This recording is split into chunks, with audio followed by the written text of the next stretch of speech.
ఏం మాట్లాడుతున్నావా? నా బిడ్డ అసొంటిది కాదు, నా లెక్క నిండు గుణము.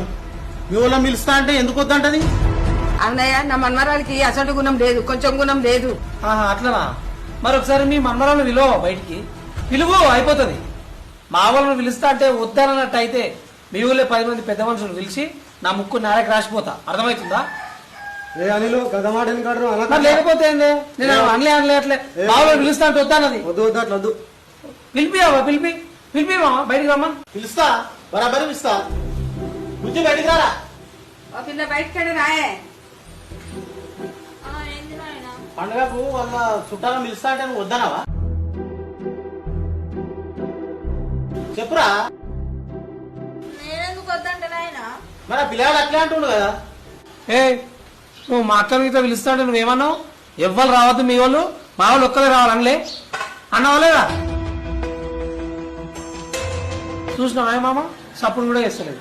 నేను మా వాళ్ళు అందరినీ పిలుస్తా అంటే అసలే వద్దు, ఎవరు రావద్దు, మా వాళ్ళు ఒక్కలే రావాలన్నది. అట్లా కాదే, పండుగ అంటే అందరు రావాలి, మీ వాళ్ళు రావాలి, మా వాళ్ళు రావాలి, అందరు కలిసి చేసుకుందాం అంటే ఇల్లే లేదు, మా వాళ్ళే రావాలని అవి కావాలంటే. అన్న అన్నదానికే కొడతాడా మరి? అదే బుద్ధి, మా వాళ్ళని వద్దన్నానికే కొట్టిండు అని చెప్పినావు కదా. ఇప్పుడేమో నాలుగు ముఖం మీద పడుతుంది, అందరి ముంగడికి చదివేటట్టు. ఏదైనా ఆడవిలను వద్దనద్దు, అందరు మంచిగా ఉండాలి. ఆడవిలు ఇంటికి వస్తానే పవసర కలుగుతుంది మనకు. ఆడవిలు వద్దంటారా? నువ్వే ఇంటి కోడలు అవుతుంది, ఇంటికి పెద్ద మనిషి లెక్క నువ్వు. పండుగ అన్నప్పుడు అందరు వస్తారు, అందరినీ రప్పించుకోవాలి, అందరు సమానం చూసుకోవాలి. వీళ్ళొద్దు వాళ్ళొద్దు మా వాళ్ళే కావాలంటే ఇజ్జత్ పోతే ఎవరికైనా చెప్తే ఎందుకు బిడ్డ? అందరు పిలుచుకోవాలి, అందరు మంచిగా ఉండాలి. నేనేదో తెలియకన్నా గదానికే కొడతాడా నన్ను మరి?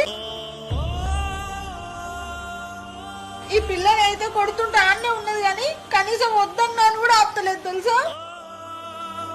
మా అక్క రావద్దు, మా మామ రావద్దు అంటే కుట్టకుండా ముద్దు పెడతారా?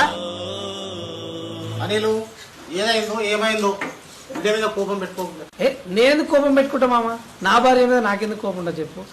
ఏం తెలియదు కదా, పట్టున నాలుగు మాట్లాడేస్తుంది, ఇక అవతల మనసులో కోపాలు వస్తాయి. ఇక నువ్వన్నా చెప్తావని నీకు చెప్తున్నా. చూసినా బిడ్డ, అందుకే నోరు దగ్గర పెట్టుకొని మాట్లాడాలి. అత్తగారిల్లు అవ్వగారిల్లు ఒకటి కాదు, అర్థమైందా? సరే అన్న, ఇవన్నీ ఇష్టపెట్టు గాని అమ్మ ఏం చెప్పి పంపించిందో అసలైన ముచ్చట చెప్పు మామూలకు. చెప్తున్నా మామ, రేపు లేదు నుండి మనోళ్ళే బోనాల పండుగ ఉంది. చూసినావుగా, పోయినసారి వచ్చి మనోళ్ళు ఎంత పెద్దగా అవుతుందో బోనాల పండుగ. ఇక ఖచ్చితంగా నువ్వు రావాలి. అమ్మ మరీ చెప్పింది, నువ్వు అత్తమ్మ అందరు కలిసి రావి. వస్తానాయా, ఎందుకు రాను? వీటికి రాకపోతే ఇంకేడిపోతా? నా బిడ్డ అల్లుడు సంతోషంగా ఉంటే సరిపోయా. ఎన్నిసార్లు వస్తుంటా పోతుంటా, మీరు మంచిగా ఉంటే సరిపోయా. మాకు వస్తాం, ఖచ్చితంగా వస్తాం బిడ్డ.